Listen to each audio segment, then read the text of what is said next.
তোমার উপরে দিয়েছে শিক্ষা দেখো হাদিস কুরআন পাগল পর্বত আসমান জমিন তৈল না জাগা রে যাসাই খোদা করলো বাঁচাই দিল মানবের সিনাতে পাগল পর্বত আসমান জমিন তৈল না জাগা রে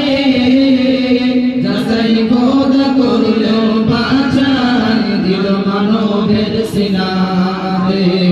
মাদ্রাসা দারুল উলুম তুমি কত ভাগ্যবান তোমার উপরে দিয়েছে শিক্ষা দেখো হাদিস কুরআন অর্থ দিয়ে যোগা